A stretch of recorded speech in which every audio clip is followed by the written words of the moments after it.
नमस्कार साथियों, मैं अवनीश चौहान और कुछ क्वेश्चंस थे इनके जो स्टार्टिंग की कटिंग होती है जो फेदर प्लांट्स की है वो किस तरह से करनी है। तो उसमें एक क्वेश्चन इनकी तरफ से है, अगर एक प्लांट में मान लो 7-8 फेदर्स कोई कॉम्पिटिटर्स आपको दिख रहे हैं तो उस सिचुएशन में क्या करना है। तो अगर आपको जो भी स्टार्टिंग ईयर्स में यानी कि स्टार्टिंग के जो 2-3 साल है जो कॉम्पिटिटर्स है लीडर के वो आपने सब रिमूव करने हैं। जैसे यही प्लांट है, अब इसमें ये सारे कंट्रोल्ड फेदर है जितने भी है, फिर ये इसका कॉम्पिटिटर है और दूसरा कॉम्पिटिटर ये देखो यहाँ पे ये मल्टी लीडर हो गया। यहाँ से ऊपर ये जितना मोटा ये है उतना ही मोटा आपका दूसरा फेदर हो गया। और इस सिचुएशन में आपने क्या करना है, अगर तो आपका कहीं पे इस तरह का फेदर है तो इसमें आपने कभी भी स्टब नहीं करना। ये देखो ये दोनों बराबर है, अगर आप इसमें ये कट मारेंगे स्टब कट तो इसमें क्या होगा, नेक्स्ट ईयर ये जो आपका ग्रोथ लेगा वो और ज्यादा बहुत ज्यादा स्ट्रॉन्ग शूट आएगा, क्योंकि ये बिल्कुल अपराइट शूट है, ऊपर को जा रहा है। और जो ये लीडर है आपका इसको ये वीक करेगा। क्यों? क्योंकि जो लीडर है, लीडर में आपका यहाँ तो चलो एक ब्रांच है, अगर ये फेदर नीचे होता या फिर थोड़ा बड़ा प्लांट होता तो ऊपर इसमें और भी ब्रांचेज है जो कि उससे सैप खींच रही है, यानी कि लीडर का जो सैप चल रहा है वो इधर को भी डिस्ट्रीब्यूट होना है कई ब्रांचेज में। लेकिन जो ये शूट है ये जाना है सिंगल, तो ये आपका ज्यादा स्ट्रॉन्ग जाएगा एज कम्पेयर टू लीडर, और नेक्स्ट ईयर को ये लीडर को बिल्कुल वीक कर देगा। तो इस उसमें आपने क्या करना है सिचुएशन में, इसमें आपने हमेशा डच कट का यूज करना है, यानी कि जो आपका फेदर आएगा वो यहाँ से आएगा, यहाँ पे बिल्कुल डेड आईज है। अब इन डेड आई में क्या होगा, आपका जब तक ये आई एक्टिवेट होगी तो आपका 15-20 दिन आपके ग्रोथ के चले जाएंगे, और जब तक ये ग्रोथ में आना स्टार्ट होगा तब तक आपका लीडर जो है स्ट्रांग हो जाएगा और ये ब्रांच यहाँ से एक वीक ब्रांच वापस आएगी। लेकिन अगर ये फेदर ये देखो जैसे इसका एंगल बिल्कुल ठीक है और इस ब्रांच में आपका कोई, इसमें आप स्टब कट का यूज कर सकते हैं। इसमें ये फर्क है, स्टब कट में ये आपने कट दिया तो इसमें आप नजदीक से देखो ये आपका फेदर है जो कि लीडर का कॉम्पिटिटर था, ये स्टब लगा, इसमें नीचे की जो ये आई है ये आपकी खुद स्प्राउट होगी और इसमें फेदर जो है खुद फैल के आता है। अगर इसमें ऊपर की आंख रखेंगे तो यहाँ से अपराइट शूट आता है, इसको आपने करके देखना प्रैक्टिकली। तो ये है स्टब, ये स्टब कट कहाँ पे आपने लगाना है और डच कट कहाँ पे आपने लगाना है। अगर बाई चांस इसमें डच लग जाता है, जैसे हमने स्टार्टिंग में गलतियां की है ना, तो क्या होता है जब बाई चांस इसमें डच कट लग, इसमें क्या होता है अगर गाला में आप डच कट का यूज करेंगे तो इसमें क्या होता है, अगर इसमें मान लो आपने डच कर दिया ये कट, तो कई बार इसमें क्या होता है जो गाला में है यहाँ से कई बार स्प्राउट होता भी नहीं है, इसलिए गाला में ज्यादातर कोशिश करना स्टब कट करने की। लेकिन स्टब के अलावा जो आपका अपराइट शूट है, जो आपका बिल्कुल ही ब्रांच बिल्कुल यानी कि आपका एंगल बिल्कुल खराब है, उसका बिल्कुल अपराइट है और आपको लग रहा है कि लीडर के बराबर ही है, उसमें आपको डच ही मारना पड़ेगा। फिर गाला में कई बार होता है अगर आपका ग्रोथ कम है तो कई बार ये जो डेड आईज है ये स्प्राउट नहीं हो पाती आपका। अगर आप डच कट का यूज कर रहे हैं तो उसमें आपका न्यूट्रिशन प्लस आपका जो ग्रोथ है बगीचे की ग्रोथ आपकी अच्छी होनी चाहिए। अगर आपके ऑर्चर्ड में ग्रोथ अच्छी है तो आपका कोई भी जो डच कट भी आप देंगे वो खाली नहीं जाएगा। लेकिन अगर आपके नॉर्मल या फिर कम ग्रोथ है तो आपका इसमें इस सिचुएशन में क्या होता है, जो डच कट है इसमें जो ये डेड आई है कई बार ये एक्टिवेट नहीं हो पाती। तो इसलिए आपका जब अगर आप स्टार्टिंग में स्टब डच ये यानी कि जो कॉम्पिटिटर्स है लीडर के उसको आप अगर रिन्यूअल पे डाल रहे हैं तो आपने न्यूट्रिशन का भी उसमें खास ध्यान रखना है ताकि ग्रोथ ऑर्चर्ड में अच्छी रहे। तो यानी कि वो जो फेदर्स आपने रिन्यूअल पे डाले वो सारे वापस आएंगे। एक दो मेरे क्वेश्चन और जो भी हमारी फेदर की लेंथ होती है ना, हाँ जी, उसमें भी मतलब गाला में और उसमें क्या डिफरेंस आता है कि ताकि हमारा भी ब्लाइंड की बहुत दिक्कत आ रही है कि पीछे वाला एरिया भी ब्लाइंड रहा है हमारे पास भी है, तो मतलब कितना % कट होना चाहिए गाला में और ब्लू? इसमें होता है आपका जैसे मान के चलो ये प्लांट है, ये प्लांट्स नहीं है, ये हमने ऐसे ही लगाए हुए, ये कुछ प्लांट्स टूट गए थे अप्रोटिंग के टाइम। तो इसमें जैसे जो नीचे के फेदर है ये मान के चलो ये जो यहाँ तक के फेदर्स है यानी कि आपका 2.5 फीट तक के सारे आपने साफ करने रखने नहीं है, क्योंकि वो आपका क्या होता है अगर आप ज्यादा नीचे फेदर को रखेंगे तो अभी तो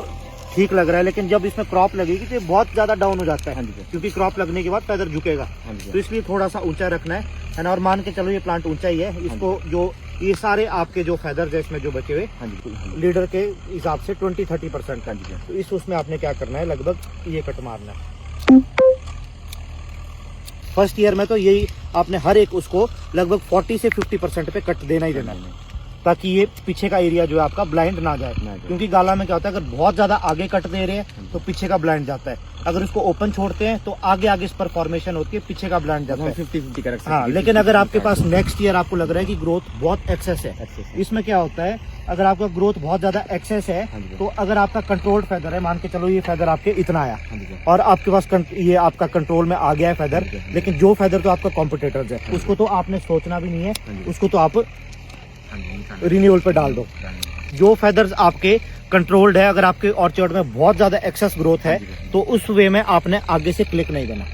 उसको ओपन छोड़ो, क्योंकि उसमें आपका सेफ फ्लो इतना है कि आपका पीछे की आंखें भी उसमें खुद खुल जाएगी। लेकिन अगर आपके पास नॉर्मल सी ग्रोथ है तो आपने कट मारना है इसको 50% पे, क्योंकि आपका जो 50% पे क्या करेगा, ये आगे ग्रो भी करेगा और पीछे की जो आंखें ये भी स्प्राउट हो जाएगी। और दूसरा, अगर आपके पास कम ग्रोथ है, मतलब कि बहुत कम है, तब थोड़े से कट थोड़े मोटे रखना है। और लीडर को आपने बहुत ऊंचा कट नहीं मारना है, क्योंकि स्टार्टिंग में होता था जैसे ऊंचे कट मारते थे तो यहाँ तो आपका स्प्राउट हो जाएगा नॉचिंग से, लेकिन जो नीचे का कुछ पोर्शन है ये ब्लाइंड जाता था, इसलिए आपने देखना है इसमें थोड़ा सा हैवी कट देना ताकि इतना स्पेस अपने आप आ जाएगा। हाँ जी बिल्कुल। और ये आपने हमेशा देखना है, जो लीडर को आपने कट दिया और उसके बाद जो ऊपर के एक कनॉपी आपने नीचे की जब तैयार होगी अच्छी, तो उसके बाद जो ऊपर के फेदर्स है, ऊपर के 2 3 4 फेदर्स, यहाँ तो चलो ये खाली है जहाँ पे आपने कट दिया, अगर इधर कोई फेदर्स होते तो उसका लगभग ये मान के चलो इतना एरिया, लगभग 1-1.5 फीट का एरिया, उसमें जितने भी फेदर्स हैं वो सारे स्टब करो। वो इसलिए ताकि लीडर आपका 1 साल आगे चले और जो आपके फेदर थे वो रिन्यूअल पे डाल के, यानी कि ये अभी तो कट हो गया, अभी तो दिख रहा है यहाँ खाली हो गया, लेकिन जब ये अगली साल को वीक बन के वापस आएगा तब तक लीडर आपका यहाँ से स्ट्रांग हो जाएगा। तो आपका इस तरह से स्टेप बाय स्टेप जब आप ऊपर को चलेंगे तो लीडर हमेशा स्ट्रांग रहेगा। और जो ये फेदर्स है, जब आपने पहली साल में इसको लीडर से 1 साल पीछे कर रहे हैं तो हमेशा वीक रहेंगे, तो आगे इसमें प्रॉब्लम नहीं आएगी लीडर को जल्दी ऊपर पहुंचाने में। और ये जो भी हमारे पास पिन होते हैं ना भैया, अब जैसे मान लो हमारे पास 2 फुट का स्पेस है, प्लांट है ना, तो जैसे अब इसको अगर बढ़ाना है भी है ना, तो हम क्लिक करेंगे तो ये कम नहीं बढ़ेगा इसको, मतलब नहीं, इसमें आपका जैसे ये पिन है, आपको यहाँ पे फेदर की जरूरत है, मान के यहाँ पे फेदर की जरूरत है तो इसको कट कर दो 50% अगर आपकी इतनी बड़ी पिन है, तो इसमें खुद नेचुरली आपका नेक्स्ट ईयर फेदर बनेगा, क्योंकि आगे इसका जो फ्लोटिंग बढ़ता है आपने वो रिमूव कर दिया। लेकिन आपको लग रहा है कि यहाँ पे फेदर है और ये पिन है, तो उसको आप छोड़ दो ओपन। उसमें क्या है, क्योंकि गाला में हल्की पतली पिन भी होगी, उसमें भी आपके टिप में यानी कि क्रॉप आ जाती है, तो उसमें इस सिचुएशन में आपने क्या करना है, आगे का उसको रहने दो फ्रूटिंग के लिए। उस पिन को जहाँ पे आपको फेदर की जरूरत है वहाँ उसको क्लिक करो, जहाँ पे आपको फेदर की जरूरत नहीं है उसको स्टार्टिंग ईयर्स में, यानी कि शुरू के 2-3 साल जब तक आपका, क्योंकि टॉल स्पिंडल पे अगर काम कर रहे हैं तो फ्रूटिंग एरिया आपका ब्रांच के ऊपर रहेगा, लेकिन जब तक इसके ऊपर स्पर फॉर्मेशन नहीं हुई 2-3 साल तक, तब तक आप सैंपल जो है इसमें लीडर के साथ ले सकते हैं। लेकिन जब आपका पूरा ये वाला एरिया तैयार हो गया तो आपको खुद वो स्पर जो है रिमूव करने पड़ेंगे बीच से, नहीं तो बहुत घना हो जाएगा। और भैया जो भी स्टेप देते हैं ना, जैसे आपने फर्स्ट एड दिया, हाँ जी, बाई चांस वापस फिर भी कंट्रोल नहीं होता है भैया, हाँ जी, जो नेक्स्ट स्टेप देंगे ना वो उसके आगे लगेगा भी कि पीछे से भी, जब आपका हमेशा देखना, जब इसमें एक स्टब लग गया यहाँ से ब्रांच निकलेगी, लेकिन जब यहाँ से ब्रांच निकलेगी उसमें हमेशा एक आंख इस जगह में वीक सी आए, यानी कि इस जगह में उसमें आंख बट जरूर होगा। जब यहाँ से ब्रांच निकली तो अगली बार उसमें यहीं पे कट लगेगा, सीधा कट नहीं लगेगा, वो थोड़ा डच टाइप में लगेगा, वो डच टाइप में मारो या फिर ऐसे मारो, लेकिन वो जो स्प्राउट आपकी जो ये वाली आंख है वो स्प्राउट उसकी होगी, यानी कि उसको अगर एक बार स्टब कट से आपका फेदर कंट्रोल में नहीं आया तो उसको दोबारा से मारो। और इसके आगे होंगे, मतलब पीछे नहीं जाएंगे, नहीं इसके पीछे नहीं जाएंगे, इस ब्रांच से नई ब्रांच में आएंगे, लेकिन उसमें जो सबसे पीछे की आंख होगी वो, क्योंकि जितना आगे मारेंगे, अगर ज्यादा लंबा मारेंगे तो बहुत यानी कि आपने उसको ग्रोथ में डाल दिया। अब वीक में वो कब जाएगा, जब उसको पीछे की वीक आंख में छोड़ेंगे, क्योंकि वीक क्यों होता है इससे, आपका जो डच कट है, डच कट में आपका क्या हो रहा है, अब इस कट में ये देखो जो ये कट है, ये आपने यहाँ कट मार दिया, लेकिन यहाँ पे आप देखो, यहाँ पे आई आपको ऐसे नहीं दिख रही, लेकिन इसमें जो छोटे छोटे ये रिंकल्स आपको दिख रहे हैं जो रिंग से बने हुए, इसमें डेड आईज होती है, यानी कि जो आपकी स्प्राउट होने वाली आंखें हैं। अगर आपके पास न्यूट्रिशन अच्छा है, ग्रोथ अच्छी है, तो जब तक ये आंख एक्टिवेट होगी तो तब तक लगभग आपका लीडर 1-1.5 फीट की ग्रोथ ले चुका होगा बाकी अदर ब्रांचेस। और जब वो पहले ही उसका 1-1.5 फीट का जो लेंथ है वो कम हो गई, यानी कि उसने ग्रोइंग ही अपनी लेट शुरू की, तो नेचुरली वो एक वीक ब्रांच बनेगी। ये है इसका जो असली कंसेप्ट है। और भैया एक चीज़ और भैया, हमारे पास में एक स्ट्रोक फॉर्मेशन आती है, अगर बीमा बढ़ जाता है ना, तो उसको हम किस तरीके से करते हैं, ब्रांचेस में कन्वर्ट। उसको गाला में सबसे बड़ी दिक्कत है ब्लाइंड वुड बनने की। अगर वो ब्लाइंड बन गया उसको निकालना बहुत मुश्किल होता है 3-4 साल की लकड़ी में, लेकिन अगर आपके पास ये पिन्स बहुत सारी फट गई है तो उससे ब्रांचेस लेना आपको बहुत आसान है, क्योंकि इसको आप आगे से क्लिक करो और जहाँ आपको बिल्कुल ही छोटी लग रही है वहाँ पे नॉचिंग करो। नॉचिंग क्या करनी है आपने, उसमें जहाँ पे आपको फेदर चाहिए उसमें जो ऊपर का, इसके ऊपर इस तरह से ये प्लस ये लो, ये नॉचिंग है। इस तरह से उसकी जगह नॉचिंग कर लो। और नॉचिंग में हमेशा ध्यान रखना, जो इससे आपका फेदर आएगा वो हमेशा अपराइट शूट आता है। हमेशा आपने जब भी देखना ये फेदर आएगा उसका एंगल हमेशा वी शेप होगा, उसको आपने टूथपिक से बेंड करना बहुत जरूरी है, वरना वो ब्रांच आपके काम की नहीं रहेगी। और जो नेचुरली ब्रांच निकलती है ज्यादातर उसका एंगल जो है इस तरह से निकलता है। इसको आपने ट्रायल करके देखना, ये हमेशा कंप्लीट बीमा ही होगा ना भैया, जो बिल्कुल ही बीमा बन गया। हाँ। उसको हम कितना काटते हैं? अगर कंप्लीट बीमा अगर आपका नहीं है बिल्कुल। काफी छोटा है, इतना है हाँ जी, आपका, बीमा ही है, उसमें तो आपका कट मारने का कोई वो नहीं बनता। अगर उसमें कट मारेंगे तो वो डेड रहेगा, वो कुछ नहीं आएगा। उसमें ऊपर का जो फ्रूट बड है ना, उससे ही आपकी ब्रांच निकलेगी। उसमें भले ही फूल भी आएगा तो उसमें भी आपने ऊपर उसके ऊपर जो है नॉचिंग करना, मतलब थोड़ी सी नहीं, उसमें नॉचिंग थोड़ी सी हैवी करना है। ये आपने नॉचिंग कर दी तो उसमें आपका फेदर फटने के मतलब कि 70-80% चांस है फेदर फटेंगे, लेकिन वो तब होगा अगर न्यूट्रिशन अच्छा है और आपके प्लांट में ग्रोथ अच्छी है। अगर अगली साल की ग्रोथ आपकी कम रहती है तो उसमें क्या होगा, आपका जो वो बीमा है वो बीमा ही बन के रह जाएगा। इसलिए आपका ये है कि स्टार्टिंग के 2-3 साल में ग्रोथ ईयर है आपका प्रॉपर मॉइस्चर, प्रॉपर आपका न्यूट्रिशन और प्लस प्रॉपर कटिंग, 3 से 4 साल में आपका प्लांट की कनॉपी पूरी तैयार हो जाती है। एक भी लास्ट प्रश्न और है ना, जैसे भी हमको होता है ना कि स्टार्टिंग में हमें प्रोडक्शन नहीं लेनी चाहिए ना, बट जैसे ये प्लांट है कि इसमें मान लो यहाँ बीमा है भी है ना, इसमें चांसेस है कि एक आधा फ्रूट हम ले सकते हैं या कुछ ऐसा होता है कि इसमें शुरू के आपने देखना हमेशा, अगर शुरू में सैंपल लेने हैं तो स्टार्टिंग ईयर में, यानी कि जब जिस साल आपने प्लांटेशन भी की, अगर 1-2 फ्रूट आप रखते हैं सैंपल के लिए उससे कोई ज्यादा फर्क नहीं पड़ता, लेकिन ओवर क्रॉप नहीं रखनी आपने। 1-2 सैंपल ले लो बीच बीच में, जहाँ पे आपने, उससे क्या होता है कि आपका वैरायटी का पता लग जाता है। जब आपको पता है कि वैरायटी सही है तो आप पूरा उस पर काम कर सकते हैं। हमें भी अब बीमार रिमूव नहीं करना, हमें जब फ्लावर आएगा फ्लावर रिमूव करना है। हाँ, फ्लावर रिमूव कर सकते हैं या फिर सेट होने के बाद उसमें पूरे उसको झाड़ दो,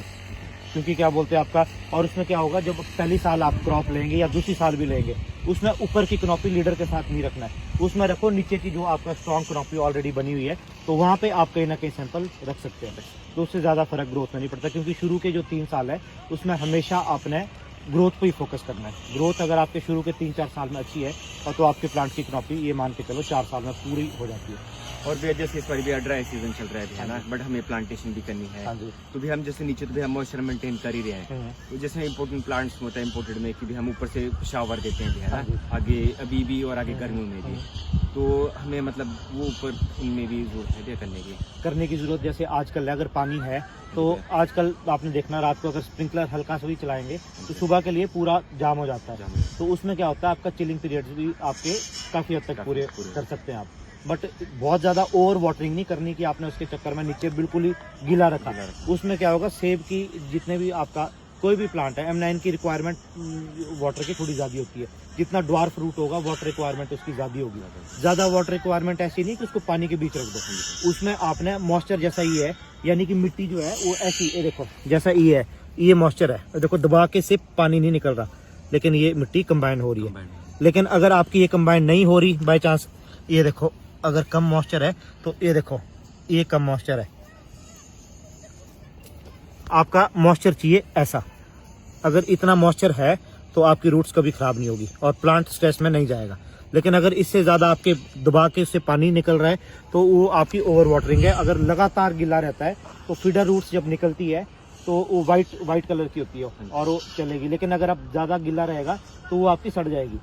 और वो रूट्स जब आपकी फीडर रूट्स गल गई तो उसके बाद आपका प्लांट की एकदम से ग्रोथ स्टॉप हो जाती है, और स्टॉप हो जाएगी। उसमें हो सकता है कि आपका जब नीचे ड्राई हो गया, ठीक हो गया, तो दोबारा से एक्टिवेट हो, दोबारा से प्लांट चले, या फिर प्लांट वहीं पे मर जाए। लेकिन उसमें क्या होता है, प्लांट शो कहाँ से करेगा, ऊपर उसमें पेपरी बार्क आना स्टार्ट हो जाता है, यानी कि उसकी स्किन जो है फटनी स्टार्ट हो जाती है। जब ये हो गया तो ये समझो आप रूट्स को चेक करो, कुछ ना कुछ नीचे गड़बड़ है रूट्स के साथ। ये और भी जैसे आप ये ओवर वाटरिंग की बात करें ना, तो भी बेड्स बनाना कितना कंपल्सरी है। फिर अगर जैसे हम स्लोप वाले खेत हैं थोड़े ना, तो उसमें भी हम लगाते हैं ट्रेडिशनल हमारा जो मेथड था कि हम कोई बेड नहीं बनाते थे। अब इनमें मतलब बेड लगाना, मतलब बेड बना के लगाना, ये भी एक कॉमन क्वेश्चन है। सब ये पूछते हैं कि बेड, क्योंकि हाई डेंसिटी में क्या हो रहा है, यहाँ पे जो भी हाई डेंसिटी कर रहा है स्टार्टिंग से लेकर क्या कर रहे हैं, बेड्स बना रहे हैं सबसे पहले। और बहुत जगह आपने देखना बेड्स, कोई भी पार्ट मिट्टी का मान के ये चलो, जो आपका सीधा ग्राउंड होगा उसमें मॉइस्चर लेवल जो है मेंटेन रहता है। लेकिन अगर बीच से आपको मिट्टी को ऊपर उठा देंगे, जब आपका बेड उठेगा उसमें ऊपर से भी धूप लगनी है, इस साइड से भी धूप लगेगी, और मिट्टी में इस साइड से भी धूप लगेगी। तो उस कंडीशन में ड्रॉट ज़्यादा पड़ता है, यानी कि आपका अगर सूखा पड़ेगा तो ऐसी कंडीशन में उन बेड्स में आपका ज़्यादा असर पड़ेगा। क्योंकि आपने देखा होगा बगीचे में हमेशा जो पीछे वाली साइड है, पीछे वाली साइड मॉइस्चर ज्यादा रहता Moisture है ज्यादा रहता और वहाँ के प्लांट ज्यादा ग्रोथ ज्यादा लेते growth हैं। करते लेकिन जो आगे लगे हुए प्लांट्स है वो कम ग्रो करते हैं, क्योंकि आगे साइड से भी धूप लग रही है, ऊपर से भी मिट्टी में धूप लग रही है, तो उसमें ड्रॉट जो है ज्यादा पड़ता है। अगर आपकी ड्राई पोर्शन है और बहुत ज्यादा सनी पोर्शन है, बेड्स बहुत ज्यादा उठाने की जरूरत नहीं, चाहे आप M9 पे भी काम कर रहे हैं। बाहर हम इतने कंट्रीज की विजिट किए, कम से कम 100 बगीचे हमने विजिट किए, तो वहाँ पे कहीं पे भी बेड्स नहीं उठाए होते, उनके बिल्कुल प्लेन है। लेकिन यहाँ पे एक ट्रेंड बन गया कि लैंड तैयार करें तो बेड्स उठाने हैं। बेड्स अगर आपके पास ज़्यादा मॉइस्चर है या फिर water login, extra water login को रोकने के लिए बेड्स उठाए जाते हैं, ताकि 9 के प्लांट में जो आप न्यूट्रिशन दे रहे हैं सिर्फ वही प्लांट उठाए और जितना मॉइस्चर दे रहे हैं उतना ही प्लांट को मिले। अगर आप 111 पे नेचुरली आप लगा रहे हैं और बेड्स उठा रहे हैं तो वो एक अच्छा वो नहीं है, तो उसमें ड्रॉट का ज़्यादा असर पड़ेगा।